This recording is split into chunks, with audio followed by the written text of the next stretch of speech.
Dimanche 7 décembre 2014. Madame, Messieurs, bonsoir et merci de votre fidélité. Bienvenue dans ce journal. À la une de l'actualité, la plateforme Unité n'attend rien de la commission consultative présidentielle qui doit rendre son rapport en début de semaine concernant une proposition de sortie de crise. La position de la plateforme Unité reste inchangée, rappelle son secrétaire général Laurent Bourget, à savoir le départ sans condition des deux chefs de l'exécutif et la mise en place d'un gouvernement de transition dont la mission est d'organiser les prochaines élections avec un nouveau conseil électoral. Le militant socialiste Jean-Énol Buteau est également sceptique quant aux résultats attendus de la commission. Pour lui, le président Michel Martelly et le Premier ministre Laurent Lamotte ne font pas partie de la solution à la crise.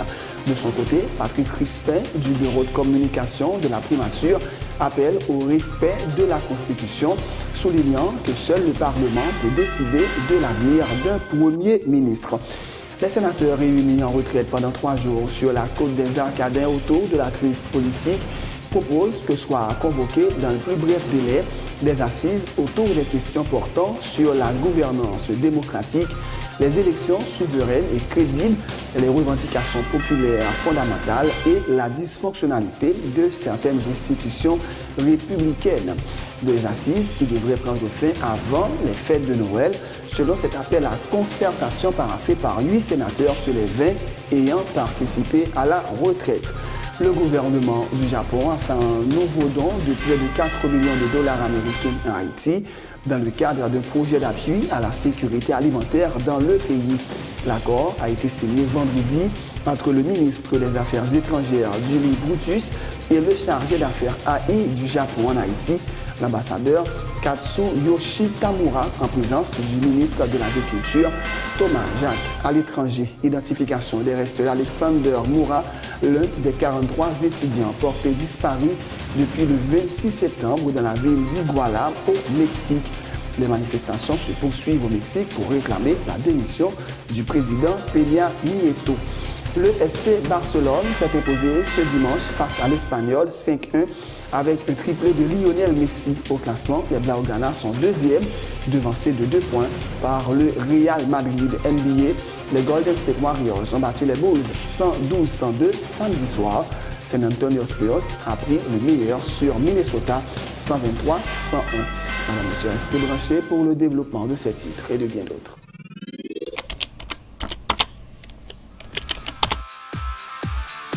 Bienvenue dans cette édition d'Information Pulsation, l'essentiel de l'actualité de la journée. Merci de votre fidélité. Bienvenue dans ce premier numéro de Pulsation Week-end.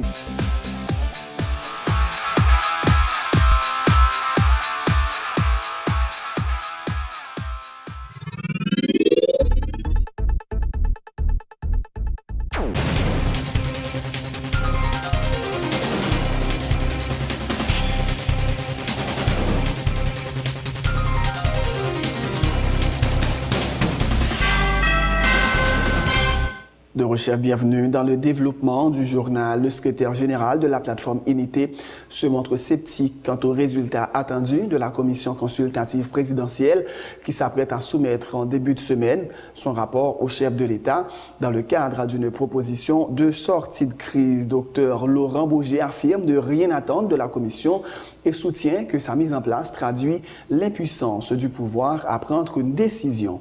La plateforme Unité continue d'appeler au départ sans condition des deux chefs de l'exécutif et à la mise en place d'un gouvernement de transition avec un cabinet réduit qui aura pour mission d'organiser les prochaines élections avec un nouveau conseil électoral.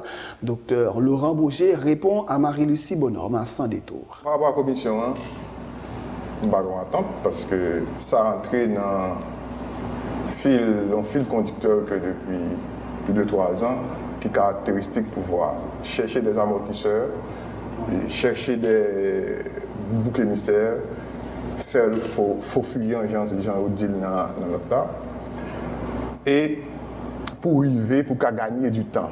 Commission en tout, c'est une matérialisation de incapacité et impuissance pouvoir décider. Mais ils permettent nous tout poser vrai problème de rassemblement force démocratique populaire. C'est-à-dire que sont occasion en or pour notre crise là, pour que position, entre guillemets, ou bien décision, pas seulement décision, proposition ou bien consultation que et commission Calvin Poté en plus pourrait côté contradiction arriver dans le temps pouvoir même. Et c'est pour ça, point fondamental là, des décisions qui doivent sortir et puis pour l'arriver à continuer à mobiliser, c'est premièrement départ sans condition la montre, ensemble avec le président Martelly, mettez en place un nouveau gouvernement avec un cabinet ministériel restreint qui vient comme mission fondamentale et principale organisation, élection, mettre en place un nouveau conseil électoral avec des gens crédibles, non partisans. On dit crédibles, non partisans.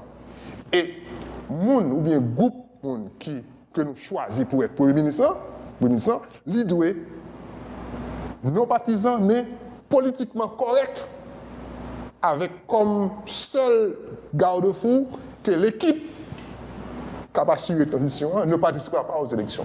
Le militant socialiste Jean-Hénol Buteau croit également que le président Michel Martelly et le premier ministre Laurent Lamotte ne font pas partie de la solution à la crise. Lui aussi dit ne rien attendre de la commission présidentielle. Il semblerait que la consultation n'est pas suffisante, donc il fait en commission.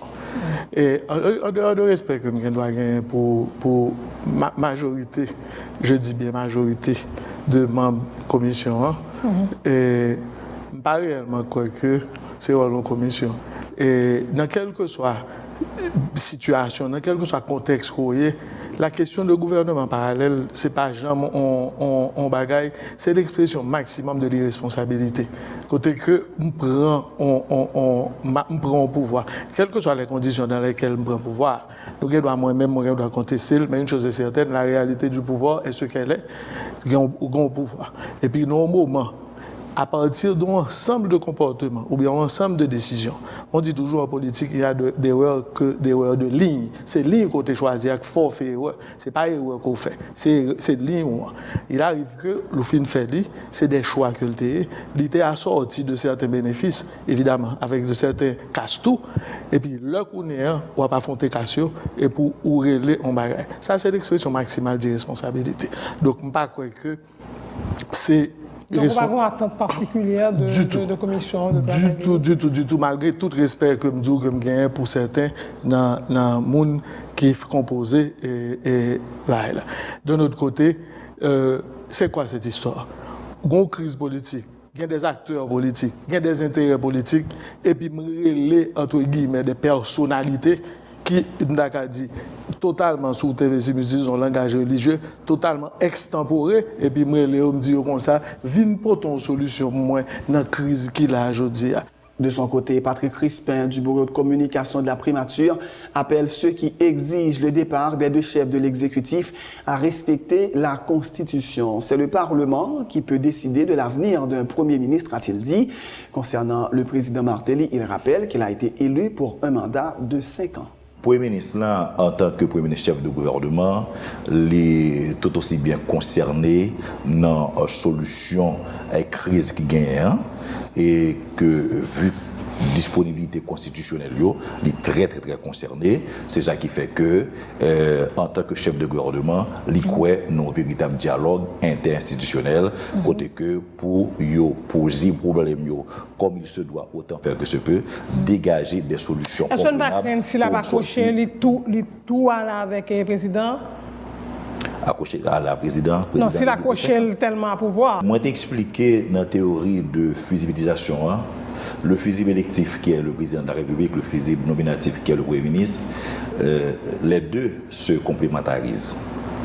Donc, tous deux, en temps exécutif, pour le bien-être de la nation, pour le bien-être de la collectivité, ils mettent à l'écoute de la population. C'est vrai, il y a des manifestations qui sont faites, il y a des revendications qui demandent départ. Premier ministre, il y a qui demandent départ au président de la République.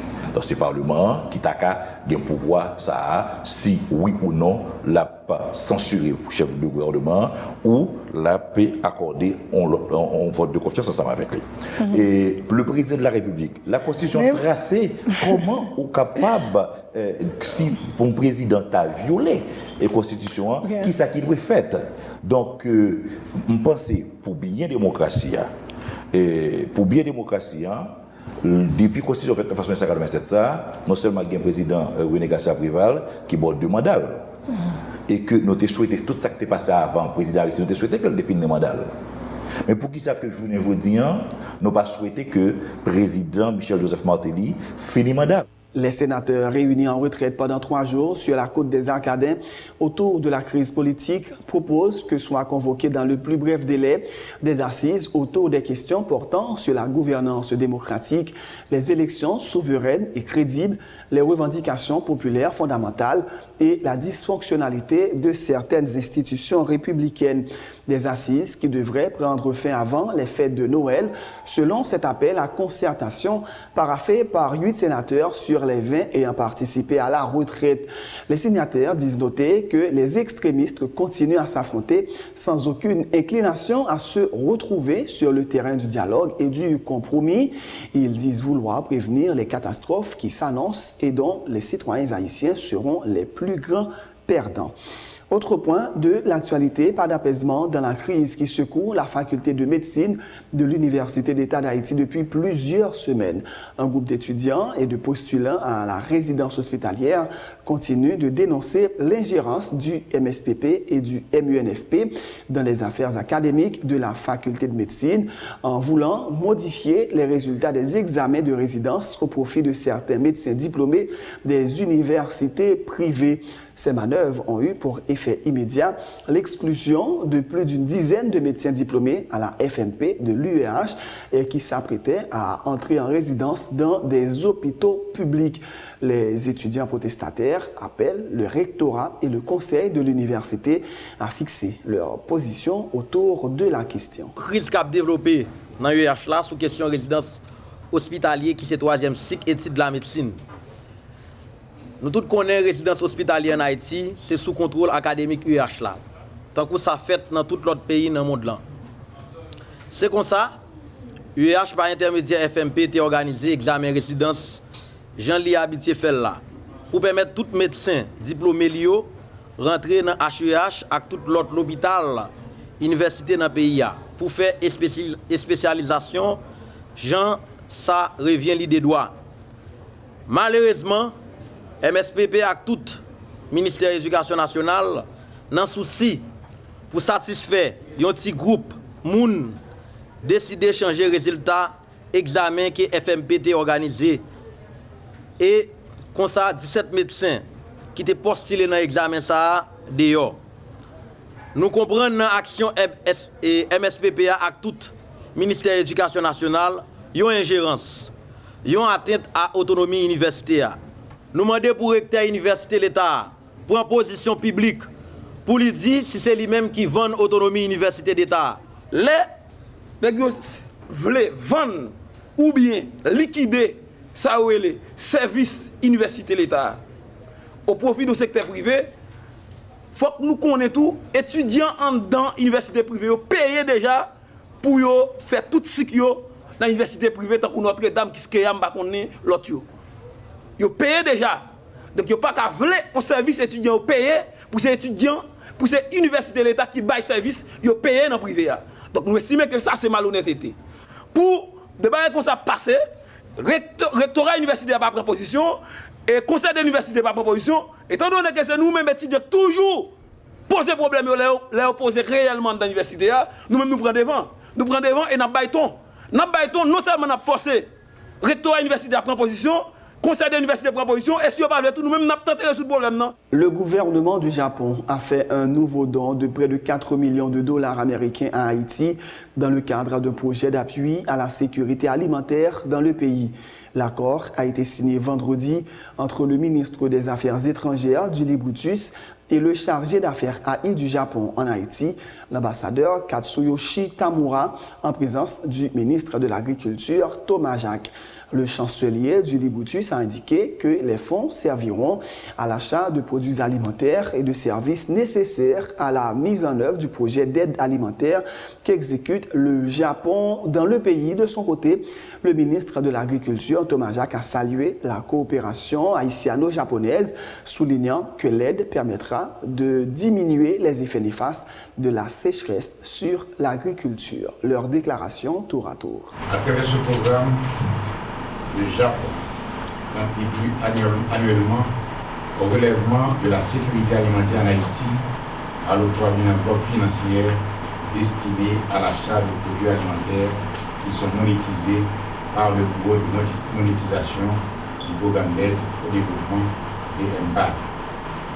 C'est dans le cadre de cet accord que le gouvernement du Japon a décidé de mettre à la disposition du gouvernement de la République d'Haïti un montant de 400 millions de yens japonais, soit l'équivalent de 4 millions de dollars américains pour l'achat de produits et services nécessaires à la mise en œuvre du projet d'aide alimentaire. Au nom du président de la République, son Excellence M. Michel Joseph Martelly, du Premier ministre, son Excellence M. Laurent Lamotte, et au nom du peuple haïtien, je tiens à remercier vivement le gouvernement et le peuple japonais pour cette nouvelle marque de solidarité à l'endroit d'Haïti et du peuple haïtien. Monsieur le chargé d'affaires, nous nous félicitons de l'évolution récente des relations entre la République d'Haïti et le Royaume du Japon. En effet, depuis près de 4 décennies, les deux États entretiennent des relations de coopération marquées du sceau de la compréhension, de l'esprit mutuel et de la solidarité qui ne cesse de se développer entre les deux peuples. En effet, il importe de souligner que les initiatives productives qui résulteront de la monétisation de ce don seront exécutées de préférence au cours des périodes de soudure dans la finalité de recapitaliser les exploitations agricoles les plus vulnérables de manière à ce que ces dernières puissent aborder avec sérénité l'établissement des plantations de la nouvelle saison.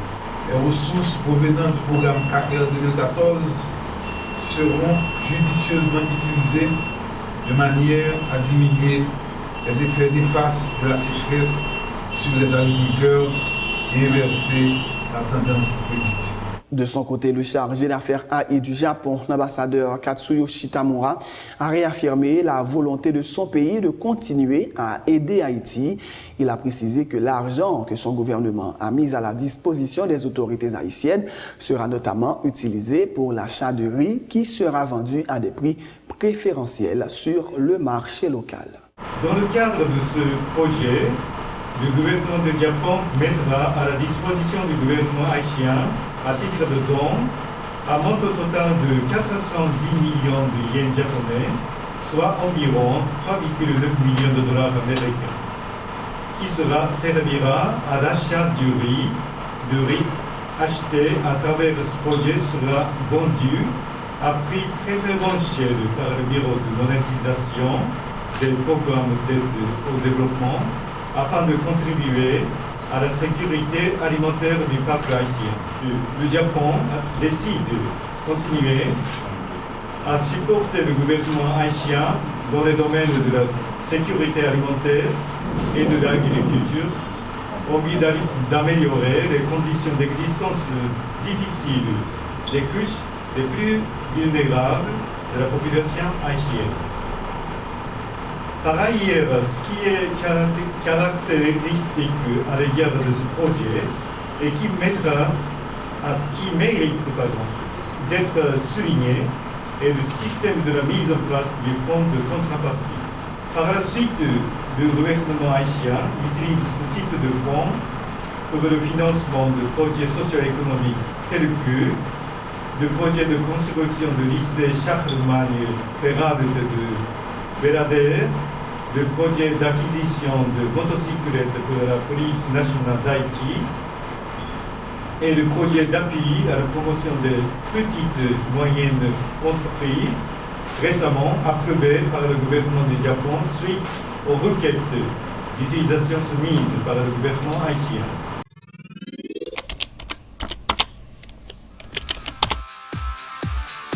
Bienvenue dans cette édition d'Information Pulsation, l'essentiel de l'actualité de la journée. Merci de votre fidélité. Bienvenue dans ce premier numéro de Pulsation Week-end.